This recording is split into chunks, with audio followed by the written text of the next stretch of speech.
வணக்கம். ஆகாஷவாணி.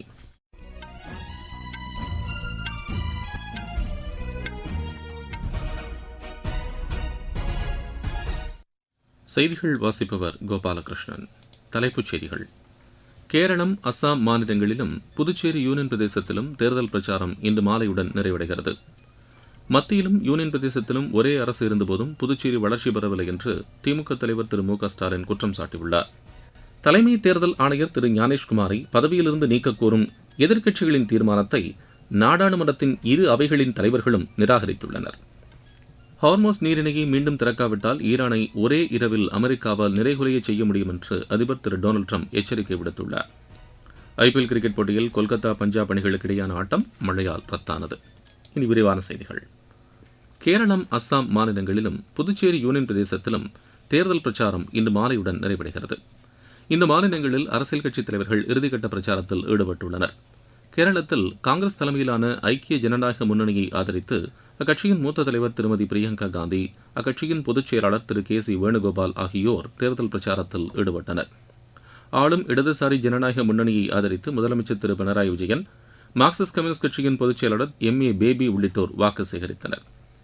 பிஜேபி தலைமையிலான தேசிய ஜனநாயக கூட்டணியை ஆதரித்து மத்திய அமைச்சர் திரு அமித்ஷா, பிஜேபி தலைவர் திரு நிதின் நபீன் உள்ளிட்டோர் பிரச்சாரம் செய்தனர். சட்டப்பேரவைத் தேர்தல் நடைபெறவுள்ள அசாமில் நேற்று பிஜேபி மூத்த தலைவரும் பிரதமருமான திரு நரேந்திர மோடி திப்ருகர், பார்பேட்டா உள்ளிட்ட இடங்களில் நடைபெற்ற பொதுக்கூட்டங்களில் உரையாற்றினார்.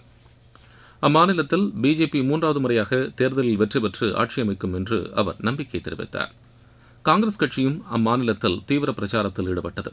குவஹாட்டியில் செய்தியாளர்களிடம் பேசிய காங்கிரஸ் மூத்த தலைவர் குமரி செல்ஜா, காங்கிரஸ் அனைவருக்கும் நீதி மற்றும் சம உரிமைக்காக தொடர்ந்து பாடுபடும் என்று கூறினார்.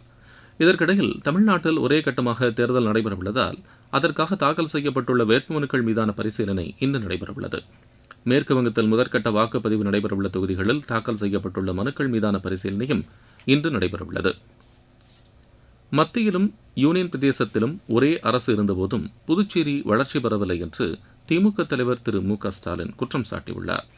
புதுச்சேரியில் நேற்று தேர்தல் பிரச்சாரம் மேற்கொண்ட அவர், போலி மருந்துகளை உற்பத்தி செய்த வழக்கில் முக்கிய குற்றவாளிகள் மீதான விசாரணை நியாயமாக நடைபெறவில்லை என்று கூறினார்.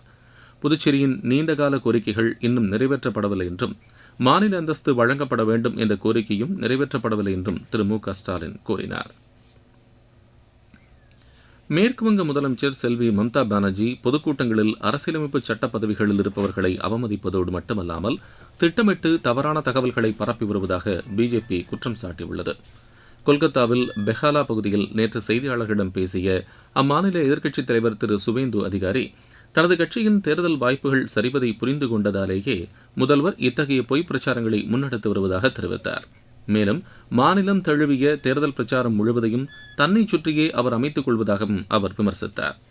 மத்துவா சமூகத்தின் மதிப்பிற்குரிய தலைவரான குருச்சந்த் தாகூரை முதல்வர் அவமதித்து விட்டதாகவும், தனது பேச்சுகளில் தொடர்ந்து பொய்களை கூறி வருவதாகவும் திரு சுவேந்து அதிகாரி குற்றம் சாட்டினார். தலைமை தேர்தல் ஆணையர் திரு ஞானேஷ்குமாரை பதவியிலிருந்து நீக்கக் கோரி எதிர்க்கட்சி உறுப்பினர்கள் கொண்டு வந்த தீர்மானத்தை மாநிலங்களவைத் தலைவர் திரு சி பி ராதாகிருஷ்ணன் மற்றும் மக்களவைத் தலைவர் திரு ஓம் பிர்லா ஆகியோர் நிராகரித்துள்ளனர். இந்த தீர்மானத்தை ஆய்வு செய்தபின் அனைத்து அம்சங்களையும் கவனத்தில் கொண்டு அதை ஏற்க இருவரும் மறுத்துவிட்டதாக தனித்தனியாக தெரிவிக்கப்பட்டுள்ளது. முன்னதாக தலைமை தேர்தல் ஆணையர் ஒருதலைபட்சமாக செயல்படுவதாக கூறி அவரை நீக்கக் கோரி எதிர்க்கட்சிகள் முதல் முறையாக 2 அவைகளிலும் நோட்டீஸ் அளித்திருந்தன. நீங்கள் கேட்டுக்கொண்டிருப்பது ஆகாஷவாணியின் செய்தி அறிக்கை.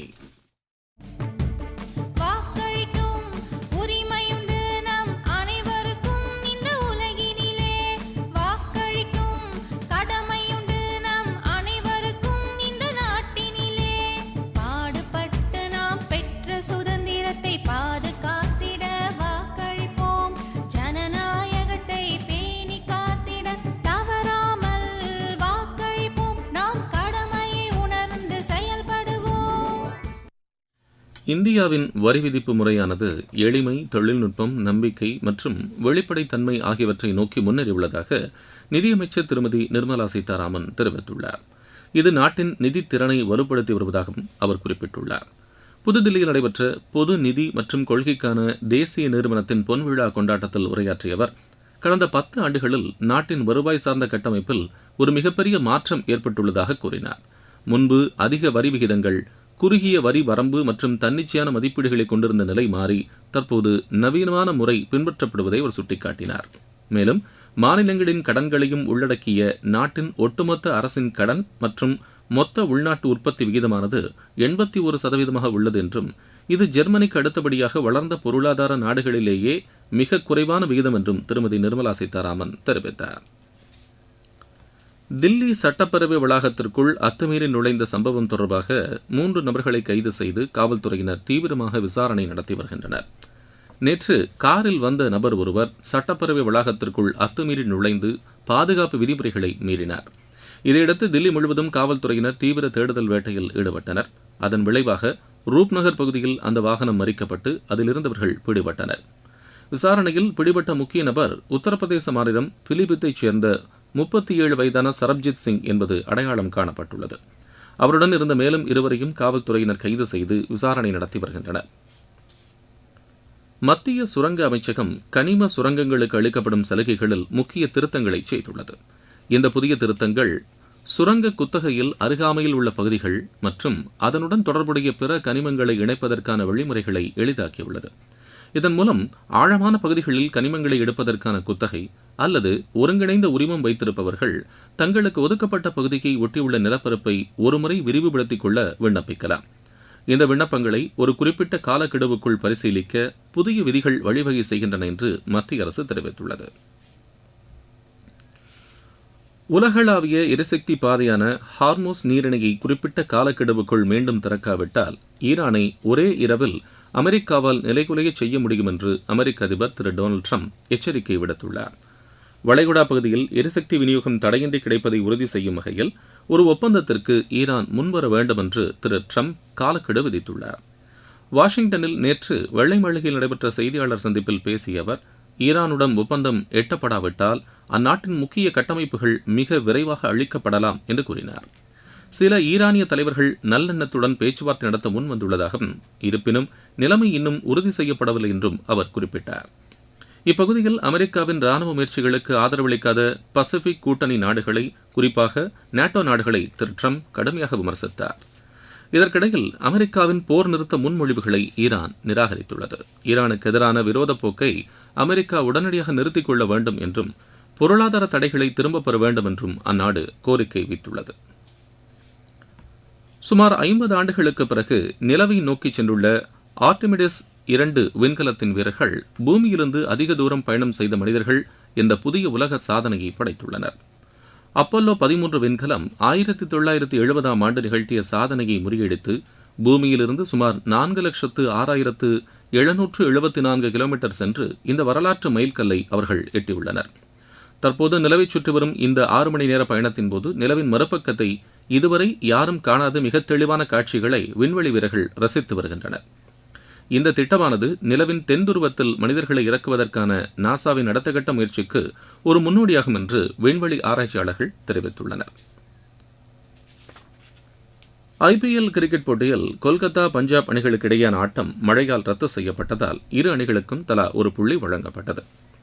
கொல்கத்தாவில் நேற்று நடைபெற்ற போட்டியில் டாஸ் வென்று முதலில் விளையாடிய கொல்கத்தா அணி 3.4 ஓவரில் 2 விக்கெட் இழப்பிற்கு 25 ரன் எடுத்திருந்த நிலையில் மழை காரணமாக ஆட்டம் தடைபட்டது. பின்னர் தொடர்ந்து மழை பெய்ததால் ஆட்டம் ரத்து செய்யப்பட்டு இரு அணிகளுக்கும் புள்ளிகள் பகிர்ந்தளிக்கப்பட்டது.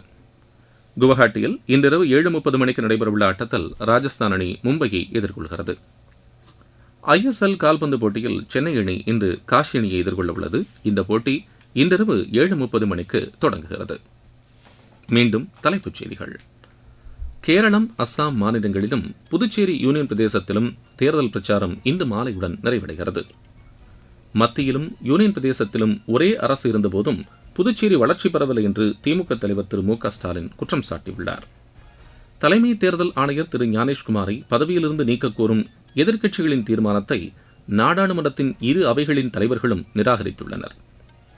ஹார்மோஸ் நீரிணையை மீண்டும் திறக்காவிட்டால் ஈரானை ஒரே இரவில் அமெரிக்காவில் நிலைகுலைய செய்ய முடியும் என்று அதிபர் திரு டொனால்டு ட்ரம்ப் எச்சரிக்கை விடுத்துள்ளார். IPL கிரிக்கெட் போட்டியில் கொல்கத்தா பஞ்சாப் அணிகளுக்கு இடையேயான ஆட்டம் மழையால் ரத்தானது. இத்துடன் இந்த செய்தி அறிக்கை நிறைவு பெறுகிறது. எமது செய்திகளை சமூக வலைதள பக்கங்களில் ஏர் நியூஸ் சென்னை என்ற முகவரியிலும், ஆர் நியூஸ் சென்னை என்ற யூடியூப் சேனலிலும் உடனுக்குடன் அறிந்து கொள்ளலாம்.